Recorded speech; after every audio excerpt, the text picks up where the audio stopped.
Before we get started, you look at the chat box down on your screen. If you're having any technical issues, please put your comments in there. Somebody from the Guide Lead team will help you. If you have any questions for me, you can put them in the Q&A box. Somebody will sort out the questions. I might not get all of them, but towards the end, I might be able to answer a few questions. So please put all your questions in the Q&A and technical issues in the chat. And good morning and welcome. I'm talking to you from Los Angeles. And I know I have many friends that I can see here from different parts of the world for this short presentation on deprogramming limitations. So I had this technical support person on the phone. He said to me, your only option is to press default settings, reset the whole equipment to the original factory settings, and restart. I had been traveling for 4 months, and I'm like, what? I had not backed up my computer. I was at a seminar where my screen had gone totally black. Something had gone corrupt with the software, the operating system of my Mac, and the technical support person is telling me, your only option is to go ahead and reset to factory settings. I mean, for a moment, it really spun my head. This was a deja vu. I had done something like this before. I recall 25 years ago when my journey in meditation started. This is when life event had taken me into a different direction, and I was getting initiated in meditation, the science of the inner. During that time, I was answering 3 very important questions. The 3 questions were, if I knew I could succeed in anything, what would I be doing? Second was, if I had all the money I ever needed, what would I be doing? And the third question, which was more relevant to me because that's what had triggered my search, was, if I had only 6 months to live, what would I be doing? So in relation to this workshop, I actually started preparing what was my life about, what were my belief system, what were my conditionings, what roles I was to play, what were the rules of happiness, what I thought I was, what somebody thought I was. My life was pretty good. I had an engineering degree. I had a great, I was running some companies, my own companies. Life was really good.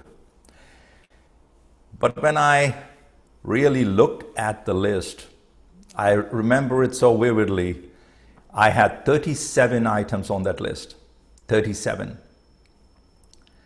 When I looked at this list, there was one problem. Not one single thing on the list was my own. This was given to me by somebody else. I was defined by somebody else. Now think about it. Half of what we think we are is given to us before birth. The other half in the first few years of our life, and the rest is taken care of by schools and universities. So I was operating on the surface pretty good life. Everything looked pretty good, but yet something was missing. Nothing that I was living was my own. It was given to me from outside, including my name. Everything that I have adapted, learned, had come from outside. So something was not feeling authentic in living. The second thing I noticed, that why, after having everything, in spite of having everything, What was missing? Why was I feeling so restricted? The living was kind of between those frameworks given to me by someone else. So something was longing to be free within me. This third thing that occurred to me, that my world was so small, my world was limited to what I knew. My world was limited to my country, my religion, my work, my people, my family. It was all around that my world. I realize how small our world becomes when someone or something means the world to us, because we live in this small sphere. That triggered a very important search for me. This whole process that I'll share with you today, this whole concept that I created, came from that. But for a moment, what I would like us to do together is imagine you are in front of the list that you make. All the rules for your living, all your conditioning and belief systems that define you. So imagine you have that. And like that moment I faced where I was asked to press this button, reset to factory settings. Imagine if you had an opportunity to do that for your life. Reset your living to the original factory settings. I invite you to close your eyes and just for a moment experience that. The moment that I was experiencing over 25 years ago with the list in front of me that I thought was defining me.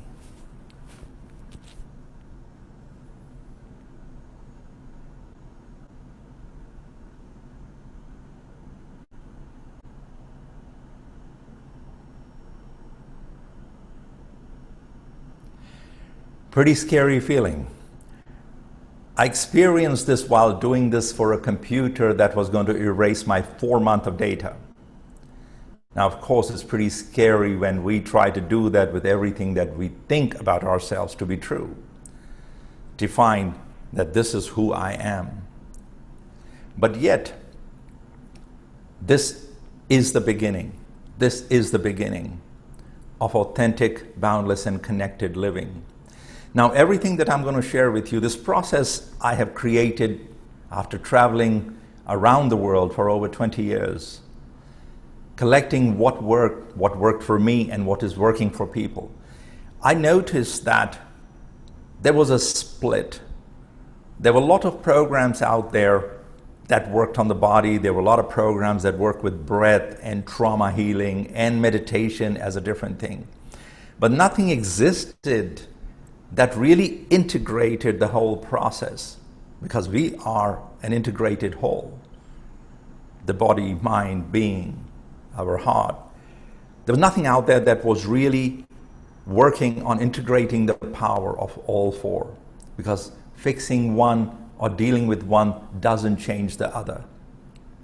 So everything I learned that I applied to my business life, that I teach in corporations and individuals around the world, came from the art of meditation.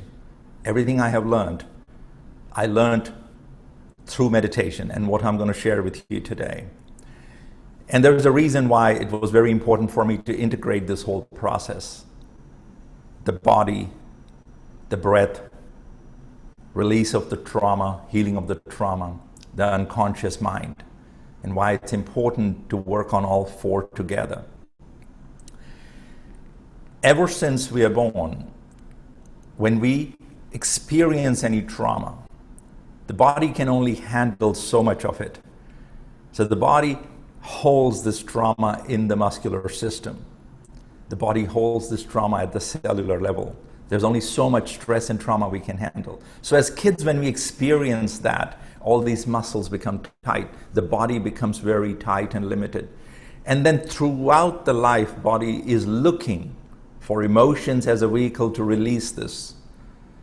So unprocessed feelings trapped inside, then the body is looking for vehicles. And emotions become those vehicles where we unconsciously release them. So working with body, starting with the body is critical. Breathing is like the current, is the chi that powers the body. So breathing becomes shallower and shallower as we experience outside trauma, stresses, and forces.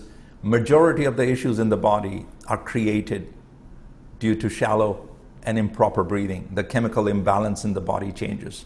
The pH level in the body changes. Breath is critical. Relearning to breathe through the diaphragm, the horizontal breathing, is very, very critical. To make the body healthy, it's impossible to do it without proper breathing. That's a very powerful process that's critical to learn, to set the breathing right.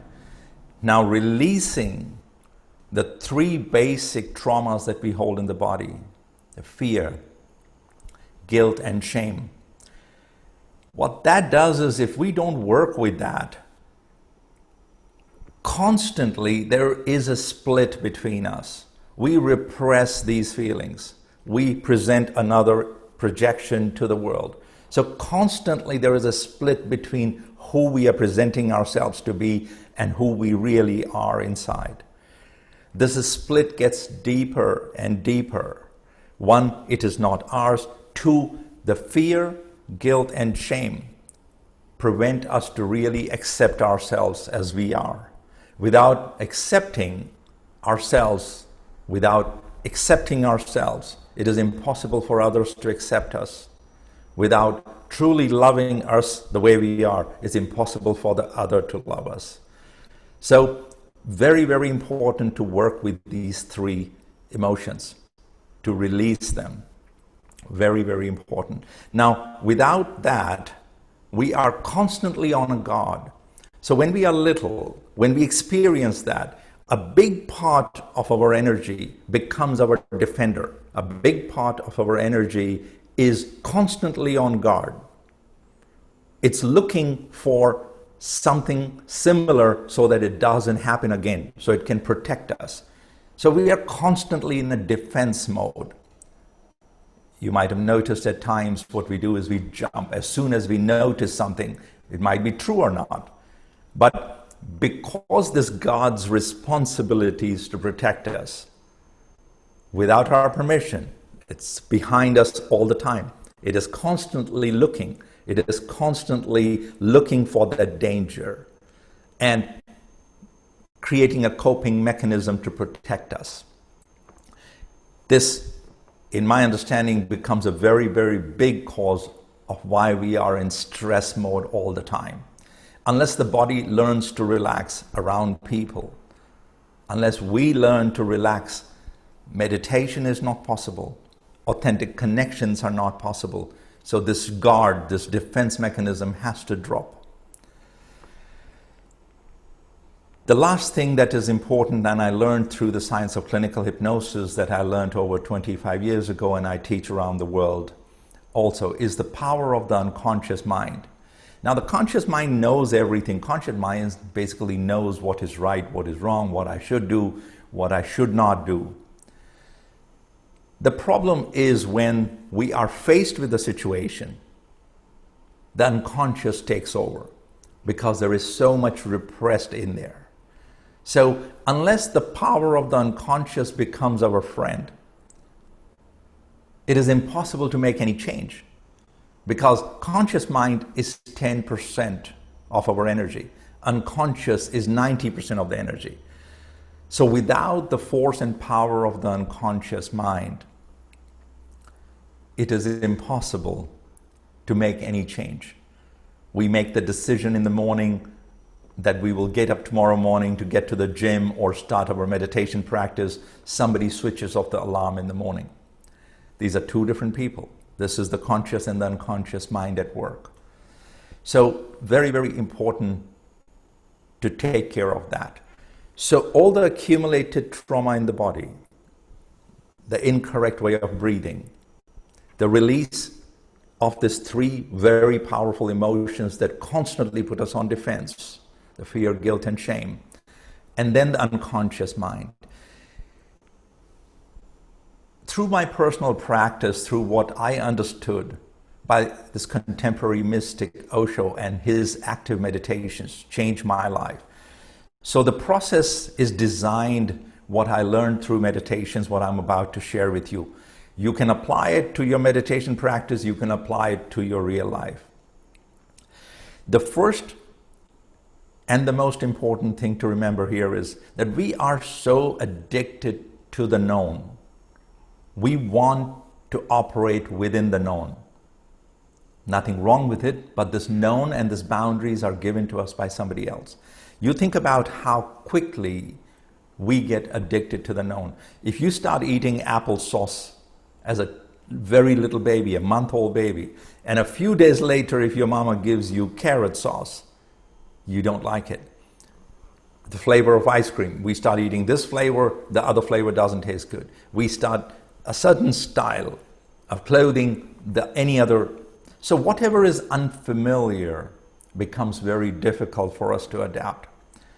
If you become aware of that how comfortably, the comfort zone is the known zone.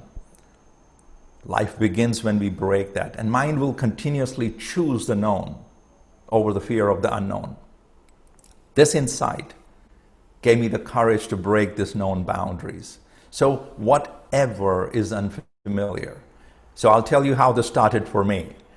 Born in India, I had a very clear, defined idea of what meditations are. And here I found myself at this active meditation workshop. I'm there to learn meditation, only one goal, I wanted to learn meditation. And someone is describing this meditation to me where the first stage is chaotic breathing. Breathe, let your body become the breath. The second was to release these repressed emotions in the body. The third stage was to put my hands up and jump for 10 minutes with the sound of who and land on the flat of my feet. And then for 15 minutes, freeze with my hands up. That's meditation? My mind was screaming, I'm at the wrong place. My mind was going, this cannot be meditation. This is not what I know as meditation. Meditation is supposed to be light an incense, close your eyes and breathe. At the best, watch your breath. But I knew that it was very important. I was very, very fortunate in that moment to gather my courage to jump into the unknown, the unfamiliar. This meditation changed my life in more than one ways. One, I jumped into the unknown. So while I was meditating, my body was also releasing the repressed trauma. I was resetting my breath. The physical strength in my body was getting reset. The meditation part in the end, the stillness and silence, I had never experienced it like this before. So the first principle, the first thing I invite you to write it down or experiment with is, every opportunity you get, you try and get into the unknown, the unfamiliar. So if the mind chooses the known, the fast food, the hamburgers and stuff, try to go to the salad bar. If you are used to shopping here, go here. Every day if your way home is from left, take the right turn, the road less traveled. The biggest discovery neuroscience has had in the last 20 years is neuroplasticity, which basically means that the brain is not rigid and fixed. Brain is constantly learning and adapting to the new ways. So when we consciously choose to change our behavior, a new synaptic connection is formed in the brain. And when we do it again, it becomes hardwired. So make a note of that and experiment with it, with the little things. Because otherwise, look at your life. We wake up on the same side of the bed, the same toothpaste, the toilet paper rolls down from the same side.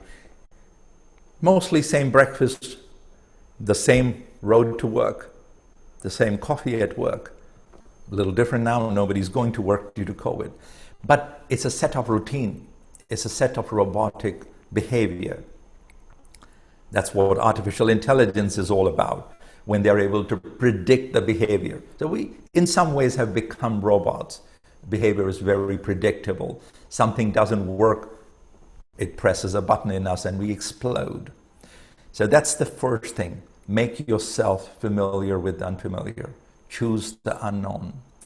The second most critical thing to learn and practice is how you speak to yourself and how you speak to others.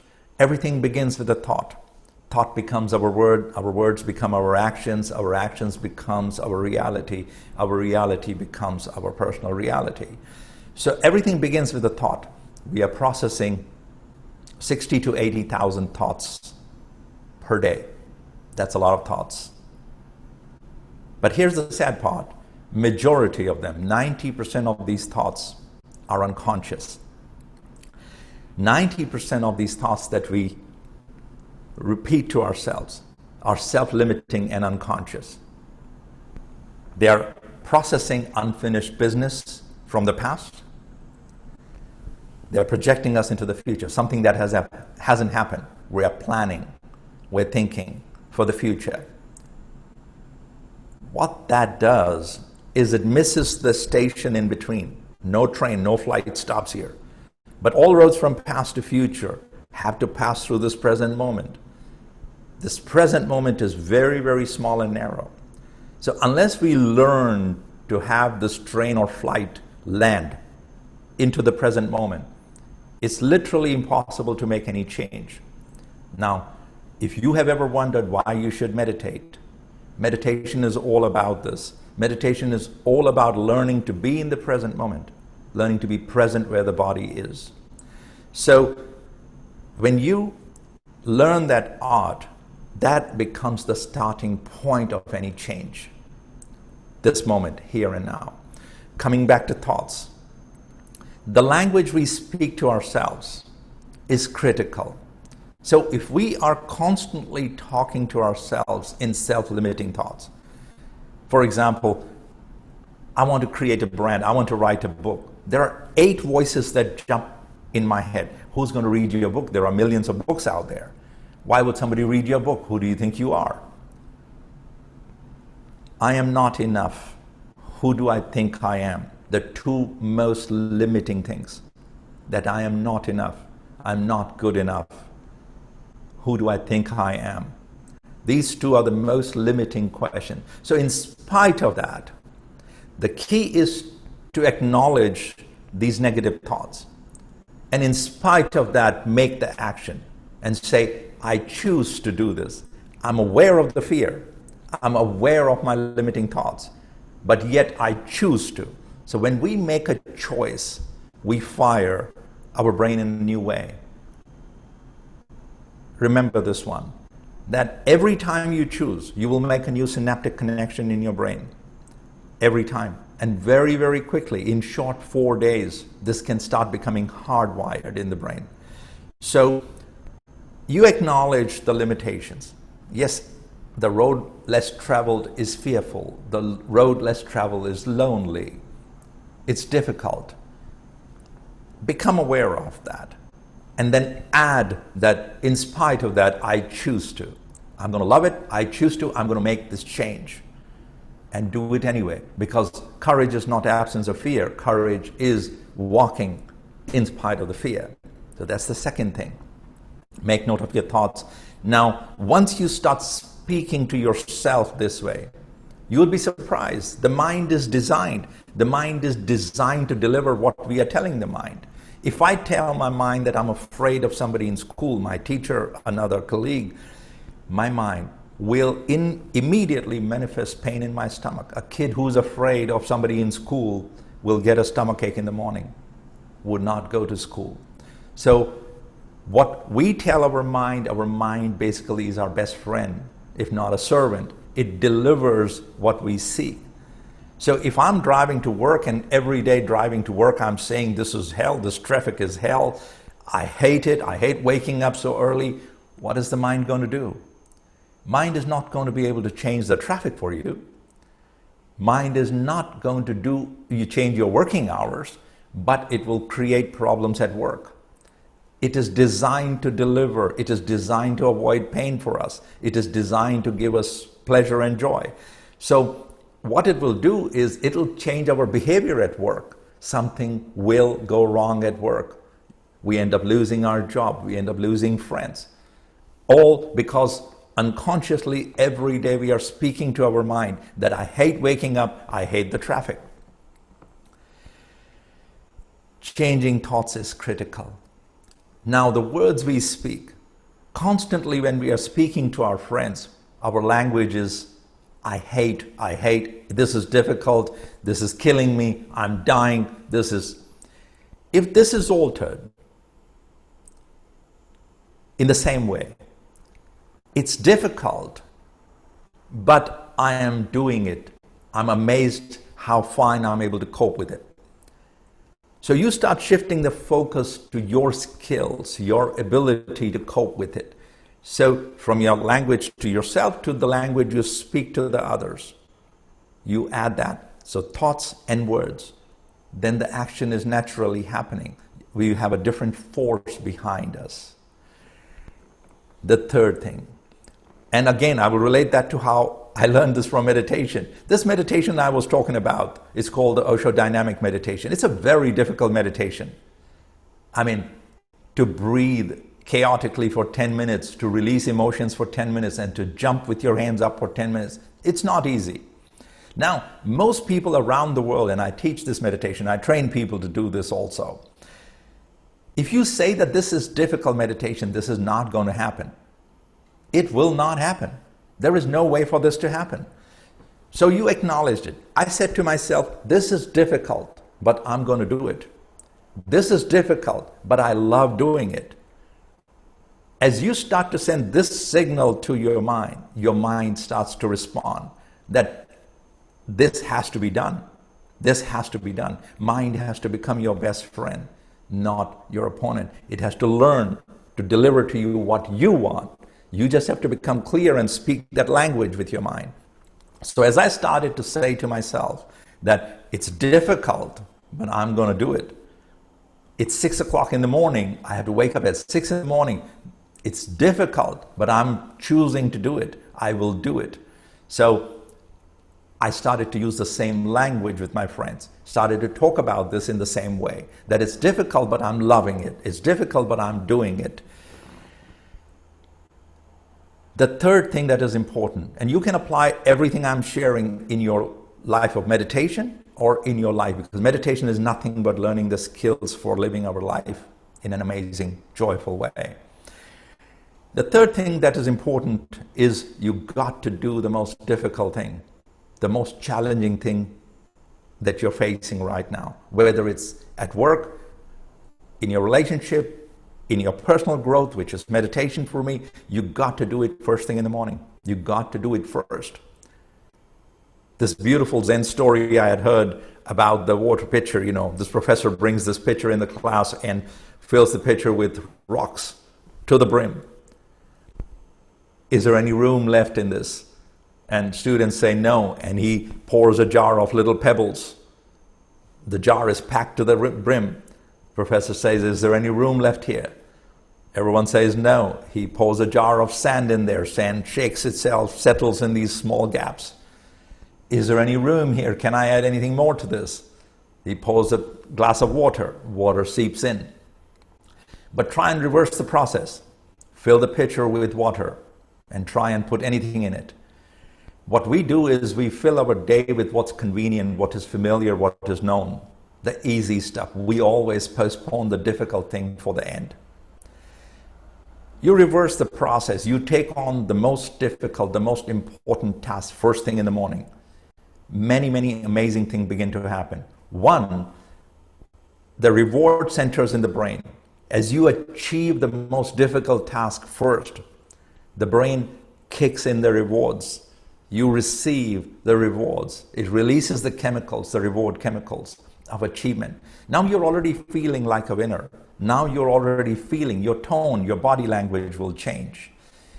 Constantly throughout the day, you will not be leaking energy in your thoughts that I did not do. I have to do this difficult thing. I have to do the important thing. If you have to make those sales calls, do them first thing when you reach your office. If you have to have a difficult conversation, it has to be done first, because one, it releases a lot of energy for the rest of the day. Two, you feel like an achiever. Your confidence, your presence changes throughout the day. So make a note of that, that needs to happen in personal life, that needs to happen in meditation. The important things have to be done first, not last. The next thing that is critical is repeatability. Now we learn everything, whether it's alphabets by repeating A over A over A, or it's, our tables, 2 times 2 is 4, we repeat. Serena Williams doesn't learn her best backhand stroke in one day, she repeats. Yanni didn't learn to play piano in one day, he repeats, he practices for 6 to 8 hours. So practice is another big thing. So in meditation, I did these sets of meditation for 21 days. Don't set a target of 100 days, we fail. We set impossible targets. So I always set up targets in 4 steps, 4 days. In 4 days, something starts to change. The brain starts to change, rearrange itself. So set the target of 4 days. But during these 4 days, collect the changes you see. Collect what is working for you. Then the next 3 days become very easy. So 4 and 7. After 7, if you have collected the benefits, if you keep saying to yourself, I'm loving it, I'm getting what I want from it, the next 7 days become really, really easy. And in 14 days, you're set. These pathways, these new synaptic connections are done, they are hardwired. The last 7 days, from 14 to 21, you really start having fun. You really see the power, it becomes you. Now you're not doing it, it is you. Try this in anything, whether it's work life, in relationship, working with children. Apply these things in any aspect that is important for you, it'll work. What we do in this process of Reset Code that I have created, by traveling, working on myself and traveling and learning from many friends, sharing with many, teaching to many companies and people, is that unless we integrate, until we use such simple techniques for body, breath, emotions, and unconscious mind, unless the power of all this gets integrated, change is not easy, it's not possible. Now, of course, it will feel difficult. Of course, it feels shaky in the beginning. But if the day when I, 25 years ago, was answering these 3 questions, I had multiple companies, I had everything. I also have everything today. But today, when I answer these 3 questions, my answer is yes. If I had all the money in the bank, what would I be doing? I'm doing exactly that. If I knew I would succeed in anything, I'm doing that every day. If I had only 6 months to live, what would I be doing? I'm doing that every day. So my encouragement is, start with a list. Start with meditation as a base. Use the skills that you learn from the science of meditation into daily life. Because when the false starts to disappear, when what has been given to us from the outside starts to disappear, something naturally begins to grow from within. I don't know what it will be for you. I know what it was for me. That is what has given me joy and satisfaction. Whatever has come from within, and I know that remains my strength. I know that remains my gift. So that's the reward of all this, is as all the false falls away, what comes through meditation, what comes from inside, is authentically mine. And when we start to live in real life, when that becomes our force, our energy, life starts to reset in the most authentic, boundless, and connected way. I really appreciate you all joining me from wherever you are. I see many friends, some I know, some I don't, on the list here. I'll be very, very happy to take some questions if there are please drop them in the Q&A. We have a few minutes left before I wrap the session up. If you have any questions, you can connect with me on the website or through social media with my name or the reset code. All the information about the meditations I'm talking about are on osho.com. These are active meditations, powerful, life-changing. Try them. I encourage you to. Let me look at some questions if there are here. Okay. Somebody is asking if they need to do this, how important it is to do this all regularly. I think it's very important. It's very important. Like we don't ask question about, is it important to shower every day or brush my teeth every day? It is very important to do this every day. It has to become a part of our life. So anything that is important, like work, we do it every day. So work every day, play every day, meditate every day. That's how I do it. The three questions, repeat the three questions. The three questions are, if you knew you would succeed at anything, what would you be doing? The second is, if you had all the money you need in your bank, what would you be doing?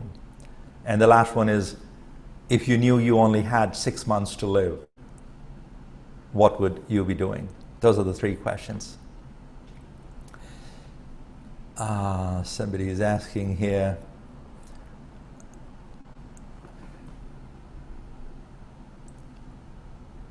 Somebody is asking me to repeat the steps.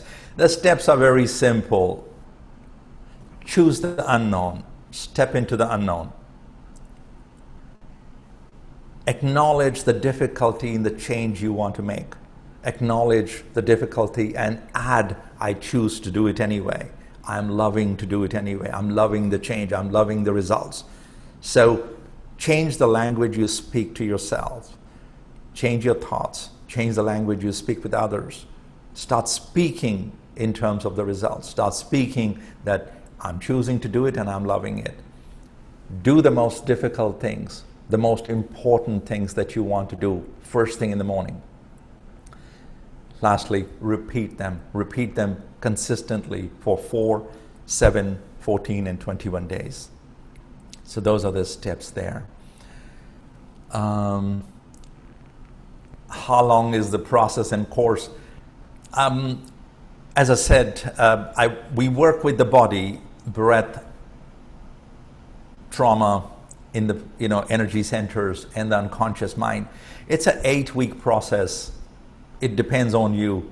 I work with companies, we do this in 2 days, we do it in 5 days with individuals. It depends on where you are, but the idea is that it's an integrated force, and once you learn to integrate the power of all these resources that we have, and once you integrate your inside with your outside living, it's incredible. The power of that is incredible. I have time for one more question. Let's see if I can pick anything up that is important here.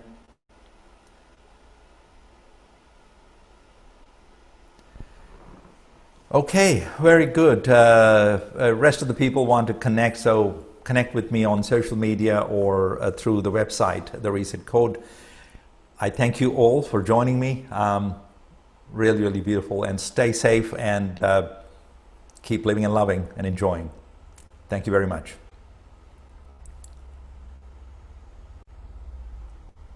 Okay. Thanks so much, Anil. Thank you, Awesome. Jeff.